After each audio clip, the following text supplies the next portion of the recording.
Olá, irmãos. Graça e paz a todos. Bom dia.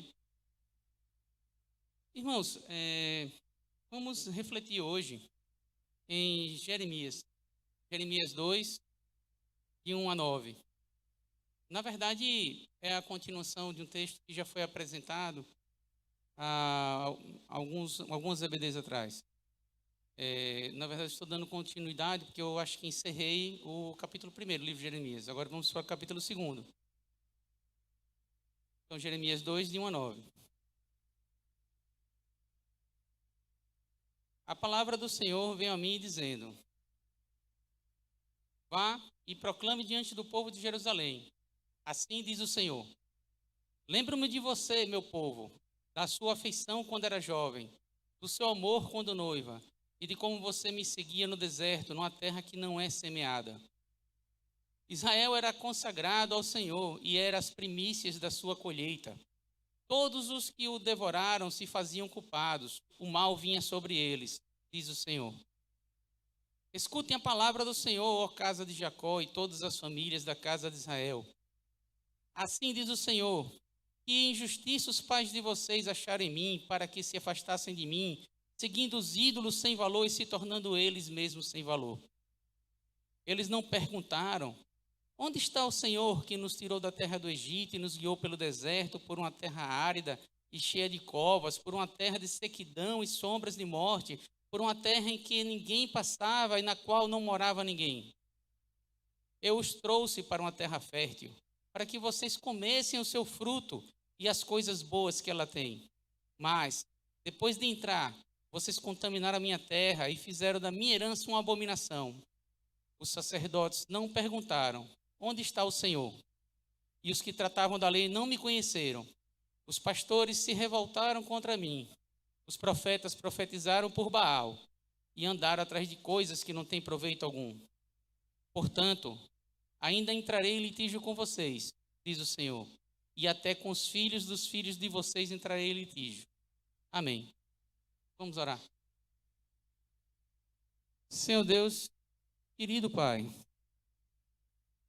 oramos a Ti, Pai, nesse momento, para que o Senhor nos permita interpretar corretamente o seu texto, Pai, por meio do Teu Espírito Santo. Indique e mostre o sentido da Tua palavra, Pai, a revelação da Sua Escritura para as nossas vidas. Somos gratos por estarmos aqui hoje, somos gratos pela oportunidade que o Senhor nos dá de Te louvar, Te adorar e aprender mais de Ti. Em nome do Teu Filho Jesus que Te oramos. Amém. Irmãos, o teólogo Philip Heiker, ele coloca esse texto de Jeremias como uma ação de divórcio, um divórcio litigioso do Senhor contra o seu povo. E é interessante que no versículo 9 mostra essa intenção do Senhor mesmo. No versículo 9 nós lemos: portanto, ainda entrarei em litígio com vocês, diz o Senhor, e até com os filhos dos filhos de vocês. Então, no versículo 2, o Senhor começa a mostrar como era um relacionamento que o seu povo tinha com ele e como isso mudou.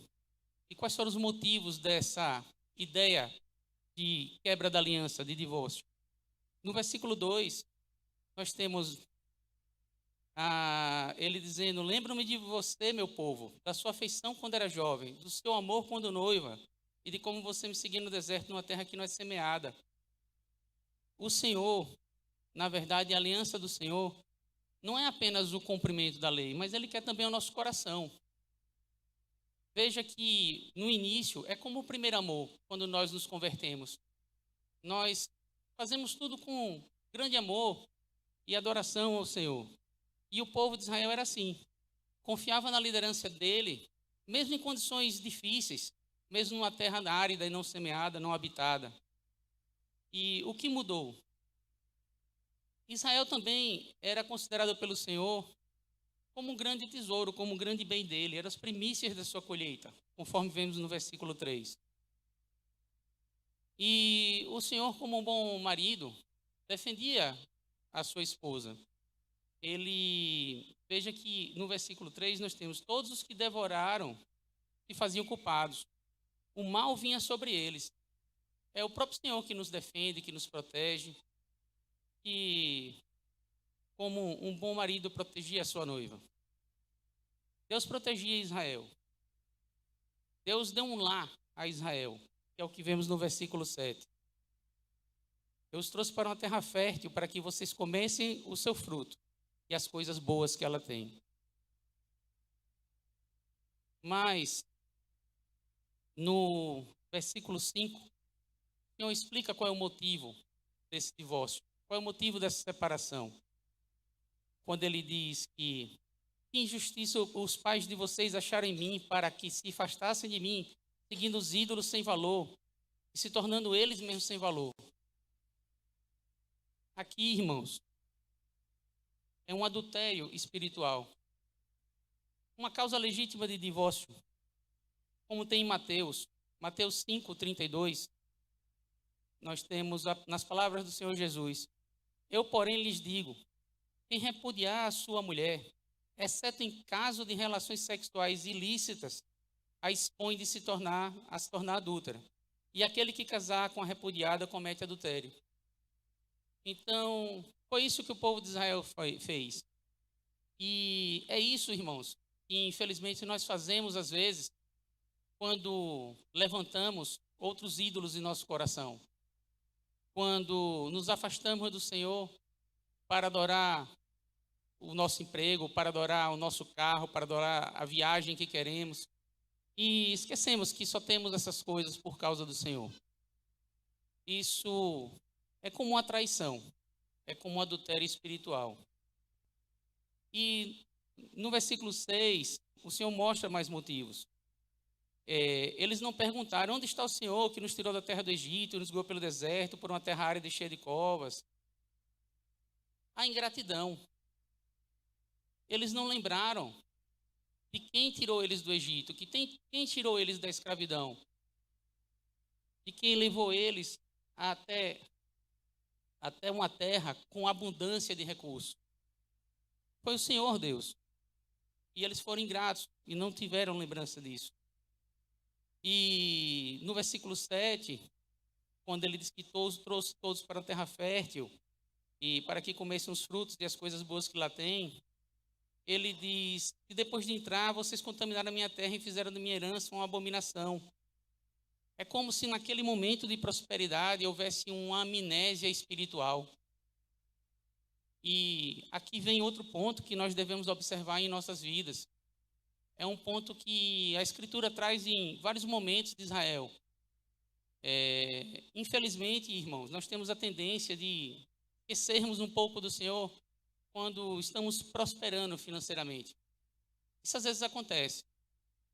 E o povo de Israel, quando estava na terra fértil, com bons frutos, começou a se afastar do Senhor, achar que não precisava mais dele.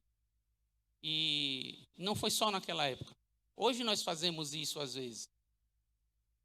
E então, no versículo 8, ele chama atenção para outra coisa muito importante. Os sacerdotes não perguntaram onde está o Senhor, e os que tratavam da lei não me conheciam. Aqui vem outra questão importante para refletirmos, irmãos. O conhecer da lei, o conhecimento intelectual, não é a única coisa que resolve e que mostra que você se comporta como uma pessoa convertida e salva. Mas, na verdade, aqueles que estão chamados mesmo por Deus, gostam e se deleitam na presença do Senhor.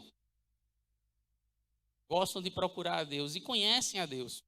E esses líderes religiosos aqui, esses sacerdotes, apesar de estarem pregando para o povo, apesar de serem referência para o povo, não conheciam a Deus.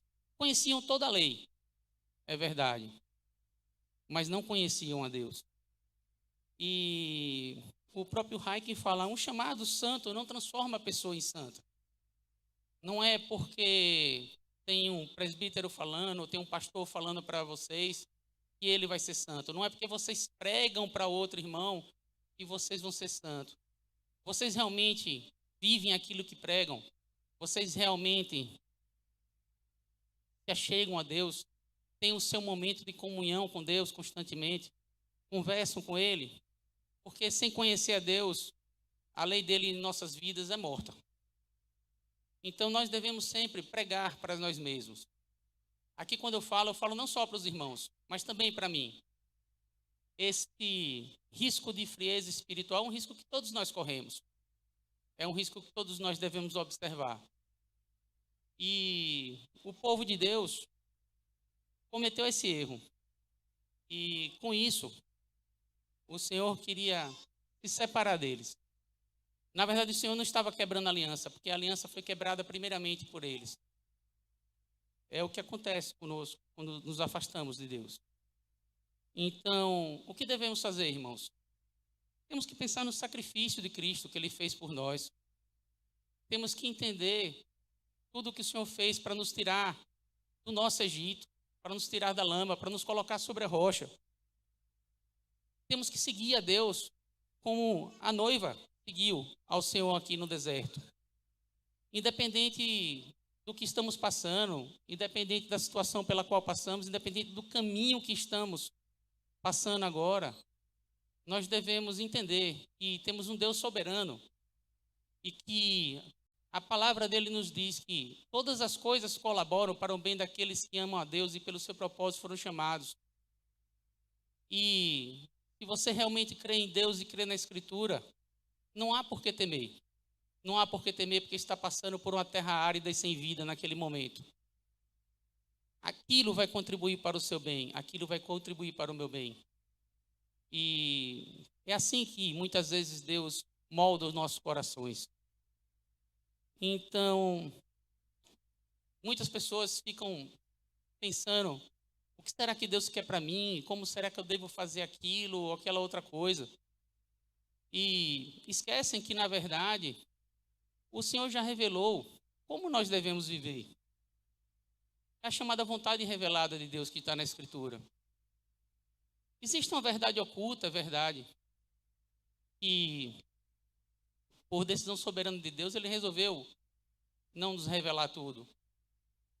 E se queremos saber mais, entender mais de Deus e pedir que Ele nos revele a verdade oculta, nós temos que estar em comunhão constante com Ele.